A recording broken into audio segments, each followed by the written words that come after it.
Hello, I'm going to be talking about voting age, and I'm going to be making an argument for lifting the voting age. So stay tuned. But first, I'm going to just remind you I'm granniopteryx. I'm on YouTube, Rumble, BitChute and Minds. For some reason, I seem to have irritated YouTube and they keep blocking things that I do. So I do urge you to subscribe to Twitter, Gab or Parler, where I am at granniopteryx, or subscribe to me on Twitter, Gab and Parler, so that you'll get notifications of my videos. Right. Also, yes, you can help my channel grow. Please share this video, click like, that's really important, and subscribe. And if you're on YouTube, check that you're still subscribed. Also, you can buy me a coffee or click one of the other donate links, which you will find in the description. Right, now let's get back to the Labour Party, which has been talking for years about lowering the voting age to 16. The Democrat Party in America have also been talking about that for a while. Here's Pelosi, a voting age lower supporter. And it's been a constant in Labour, indeed in any socialist party in the West, for years now. I suppose it's pretty obvious why. They expect to get more of a vote from 16-year-olds because teens are full of idealism but not much life experience. So kids are more likely to vote in any way for socialist policies because they are prey to grand ideas which to their mind appear workable but which turn out not to be. And many teens are also not aware of how nasty people can be, really, in many cases. So they think when they give power to a government, they think the government's going to use it for the general good and don't realise that government is usually used by political opportunists who just want to get out of it what they can. Okay, but let's think of 16-year-olds today and yesterday. In previous years, people could marry at the age of 16. I think they can now. But it was quite common in the early part of the 20th, up to the early part of the 20th century, for people to be married at 16. And at least in Britain, you could leave school at 13. And that's what my mother did. And so a 16-year-old would have been in work for 3 years and would have learnt plenty about the nasty old world. We talk about children being more mature nowadays, but just because they're taller and better nourished doesn't mean they're more mature. In fact, kids today are encouraged to indulge in an extended adolescence, aren't they? They are encouraged to take higher education, go on to university, that sort of thing. Even in the late 20th century, most kids in the UK were out of school and at work by 16. As I said, very few did A-levels and then went on to technical colleges, which were just skill colleges, and even fewer, as I said, actually went to university.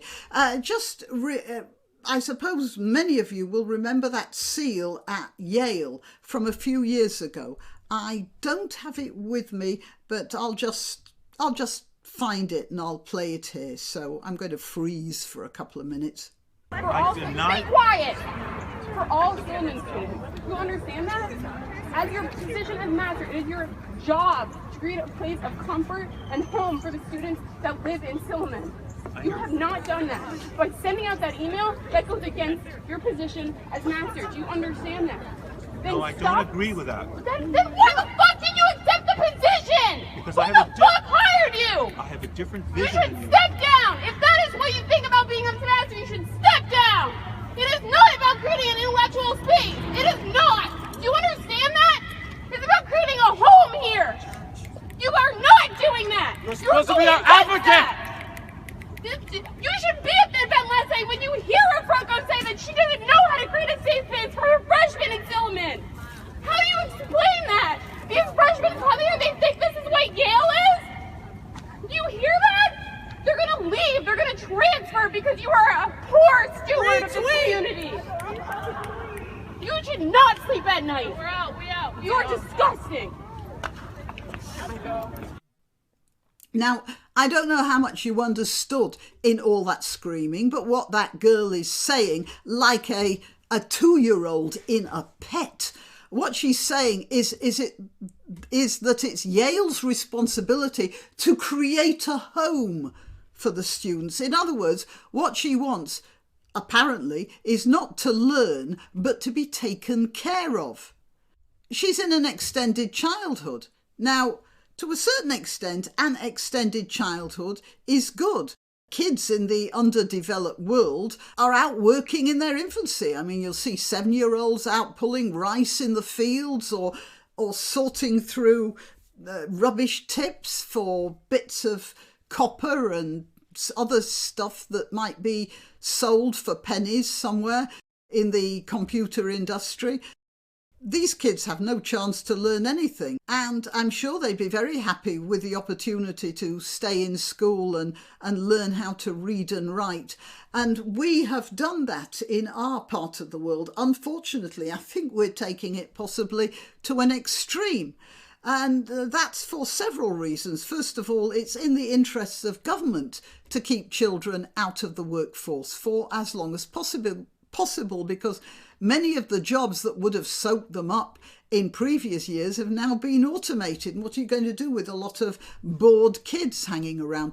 So government policy, and then helicopter parenting and soundbite entertainment, stuff like Instagram, and economic changes have all conspired to keep kids in a state far less developed and far less realistic about life than they used to be.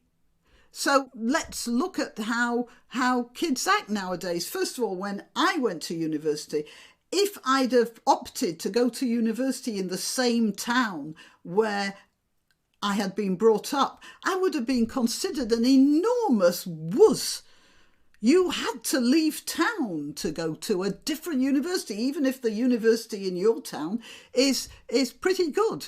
It just wasn't on. You had to strike out on your own. But nowadays, far more children go to university in the towns where they grow up than elsewhere, so far as I know. And as we see from the Yale example, even when kids go away, they expect the university to cosset them and make a home for them.